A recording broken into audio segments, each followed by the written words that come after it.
Hello friends, welcome to அட்பிரபா பிரக்யா channel. இன்றைக்கி உளுந்த வடை எப்படி போடலான்னு பார்க்கலாம். ஒரு டம்ளர் உளுந்து எடுத்து அது 1/4 மணி நேரம் ஊற வச்சுக்கோங்க.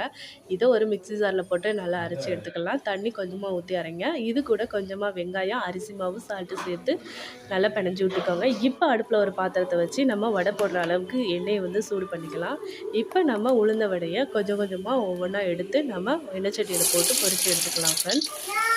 ஸோ இந்த மாதிரி வடையை போட்டு எடுங்க.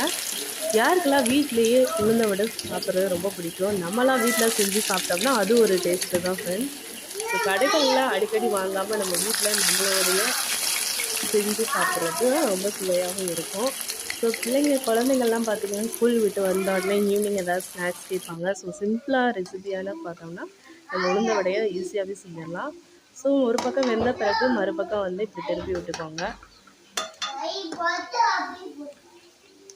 இது கூட நீங்கள் சட்னி வச்சு தேங்காய் சட்னி வச்சு சாப்பிட்லாம், இல்லை கார சட்னி வச்சு சாப்பிட்லாம், சாம்பார் ஊற்றி கூட சாப்பிட்லாம். ஸோ அது ரொம்ப எம்மியாகவும் இருக்கும். குழந்தைங்களுக்கு உளுந்து ரொம்ப ஒரு ஹெல்த்தியான ஃபுட்டும் கூட. அடிக்கடி நம்ம உளுந்து சேர்த்துக்கிட்டோம்னா உடம்புக்கு ரொம்ப ஹெல்த்தி கூட. ஸோ உளுந்தில் இந்த மாதிரி வடையாகவும் சுட்டு சாப்பிட்லாம், களியாகவும் கிண்டி சாப்பிட்லாம். ஸோ உளுந்தில் நிறையா ரெசிபிஸ் இருக்குது. ஸோ அதெல்லாம் பார்க்க என்னோடய சேனலை அட்பிரபா பிரக்யா சேனலை சப்ஸ்கிரைப் பண்ணுங்கள் ஃப்ரெண்ட்ஸ். ஸோ ஹெல்த்தியான ஃபுட் பார்க்குறதுக்கு நம்மளோட சேனலில் நிறைய வீடியோஸ் போட்டிருக்கேன், பாருங்கள் ஃப்ரெண்ட்ஸ். ஸோ பாருங்கள், சுவையான உளுந்த வடை ரெடி.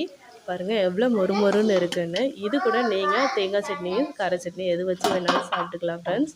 ஸோ தேங்க்ஸ் ஃபார் வாட்சிங் மை சேனல் ஃப்ரெண்ட்ஸ். மறக்காமல் அட்பிரபா பிரக்யா சேனலை சப்ஸ்கிரைப் பண்ணிடுங்க ஃப்ரெண்ட்ஸ்.